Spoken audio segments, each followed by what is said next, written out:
guys, it's VEDS day 4. So I thought, since the majority of England are going back to school tomorrow, I'd talk about my school experience and some advice I have to you young people. This is the first ever year I haven't had to go back to school, which is really strange, especially when you work in a shop near your school and have to see all your teachers still. It's really strange. Anyway, I did year 7 to year 13 in the same place, which obviously is going to give me a different experience to other people. So let's start in year 7. So in year 7, I think I was pretty happy, pretty confident with who I was, and I was nervous about making friends. And I think the thing to remember if you're going into year 7 is that you'll make friends. You just will.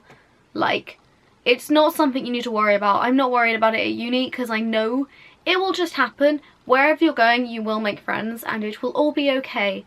So you just don't worry about it. The more you think about it, the more you'll worry about it. I think wherever you go, there will be some sort of weird hierarchy, but what you have to remember to stay neutral on that hierarchy is that it does not matter for a second. And just be nice to everybody you meet, and just, even if they're mean to you, just be nice to them and don't give them a reason to be meaner. Just don't let them get to you because they just don't matter. A lot of people you meet won't matter. They just won't. And this year, just take that in. So one of the things that springs to mind when I think of school is teachers. They become a massive part of your life. They become people, they're people you see every single day, right? And teachers deserve respect. But some have to earn it. I think as you get older, the teachers should earn your respect more because you are older and more mature. So by the time you're like 18 and you're in like sixth form and stuff, your teachers really, you don't have to respect them if they're being complete horrible people for no reason and they're not being reasonable or treating you like they're not respecting you. I don't think you have to respect your teachers. But when you're in the younger years, you should respect your teachers, because think about what they go through. Every single day they see like 5-6 classes of brand new students and they have to remember all their names. Oh, I feel so sorry for teachers. Just get to know them. Ask them how they are. Ask them how their day's going. Like, they can seem a bit intimidating, but seriously, if you know your teachers as well as I know some of mine, literally it makes you so much calmer. It means they're easier to talk to. It's so much easier to deal with your problems. Obviously you get a tutor. I loved both my tutors. They were both tiny small beans and they just deserve love and respect. And just be nice to your teachers. Thank them at the end of the year. You know, they spent all year teaching you and they probably got yelled at by a student and it's just mean. Yeah, so basically with your teachers, just get to know them. Get to know their teaching style. That's very important. Get to know their teaching style and their stance on homework. There are many ways that you can deal with not having your homework done. Obviously you should do it, but no one wants advice on that. Basically, if you haven't done your homework, tell your teacher. Don't wait for them to ask you about it. Tell them, say, "Miss, I haven't got sir." Gender. Don't lie to teachers because it just gets into a horrible spiral and it'll end up terribly, but just don't tell them all the truth. Like, I was gonna do your homework, but then I stayed up marathoning Helen's videos for 5 hours, so I didn't. Sorry. But straight up, just use logic and reason with your teachers. They're human beings. They should respect you and they should listen to what you have to say. So, homework. Tell your teacher. Don't wait for them to ask you because then you look guilty. Go up to them, beginning of class, go, "Miss, I haven't got my homework. I will bring it to you tomorrow." And then you follow through on that, because you don't want to get in trouble. If you do that, I think you're way more likely to get out of not doing it. Another thing that is a big impact is where you sit, I think.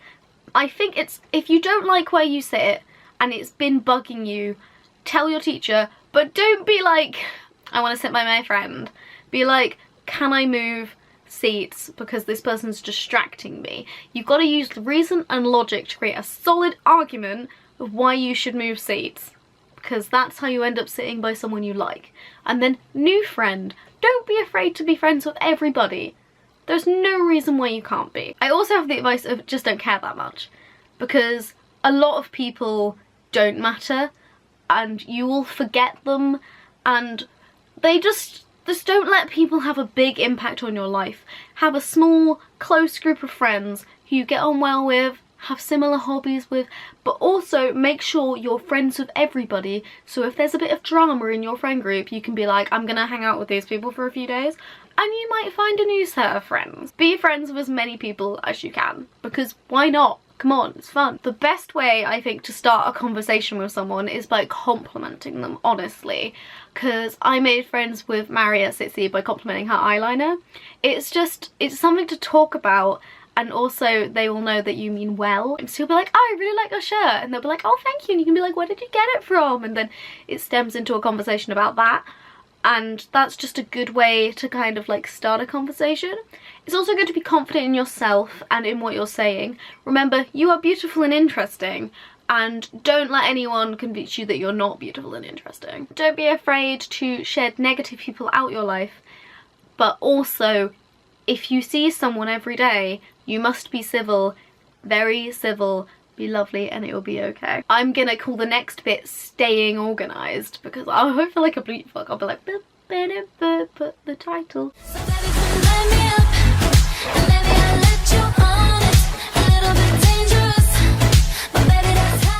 On staying organised, use your planner. Most schools, on that note, I'm on the sixth form planner.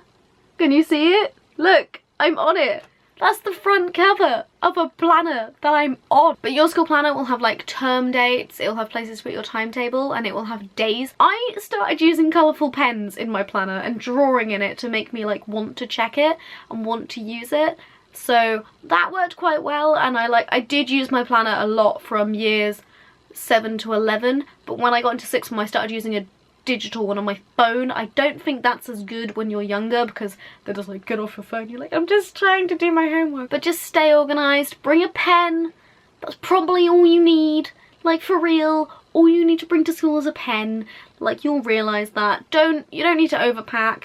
Your planner, your pencil case, pack light. Okay, so we've done teachers, homework, being organised, friends, relationships. Next section, relationships. In my opinion, you don't need to have a boyfriend or girlfriend, and there's no point you having one until you're 16. I am contradicting myself because I had a boyfriend when I was 13, 14, I don't really remember. But I think that held me back in my own personal growth. Although I do know people in couples, but they did start dating later on.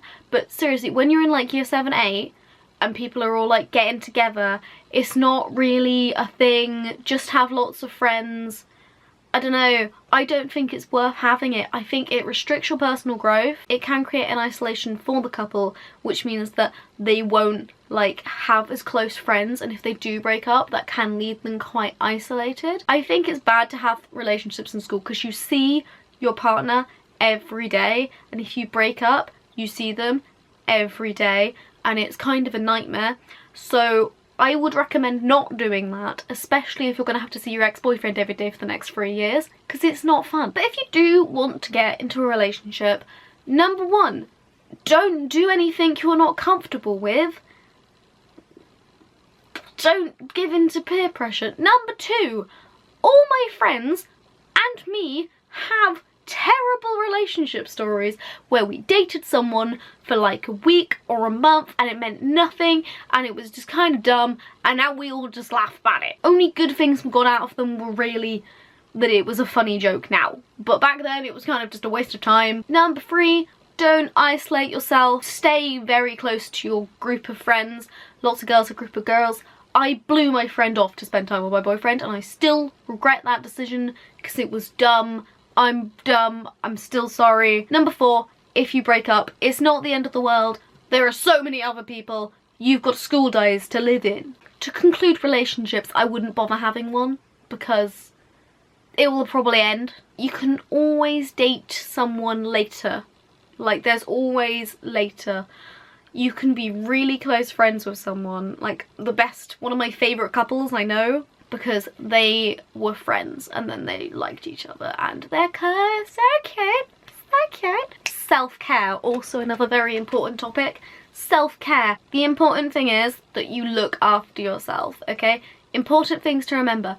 Hydrating, drinking lots of water, eating food so you can think, eat breakfast, Don't rely on energy drinks, also important.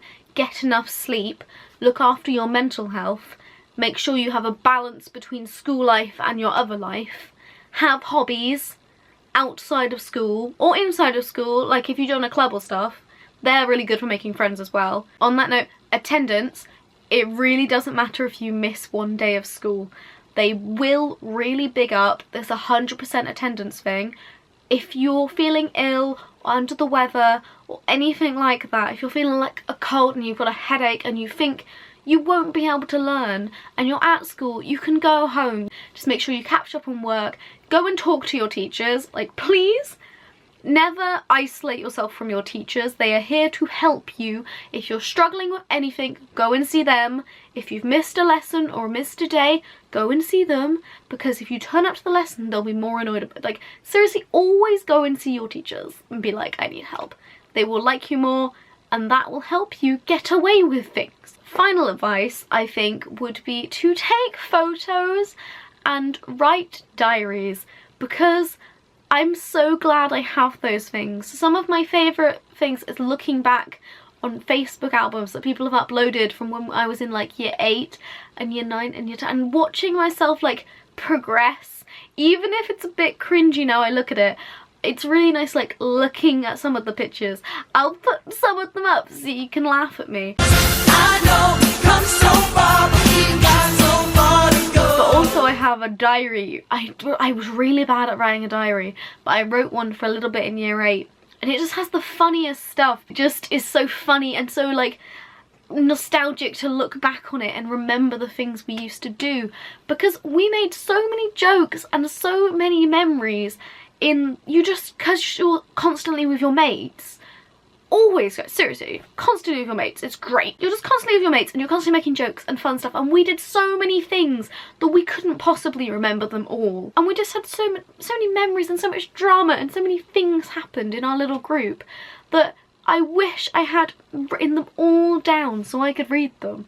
And I love all the pictures that I have, and I barely took any of them. But now in the days of smartphones, guys, you can do that so easily. I think one important thing to remember as a final thought is that school is like a microcosm, and everything will feel so amplified. Your emotions are high. You have to remember everyone is hormonal, just everybody, all the time, all the hormones, and you guys are becoming like different people. Your friendship groups may transition as you get older and you find people with different interests, and you're just becoming the people you're gonna be all the time. Everyone's always doing that. Anyway, I hope if you're going back to school, or if you're going to secondary school for the first time, or if you're going to school next year, or if you've already done it, or whatever, that advice was useful. And I hope if you've already gone to school and you just enjoyed this video for my personality, that you enjoyed it. Enjoy it while it lasts. We're all old and dying slowly. Ayy.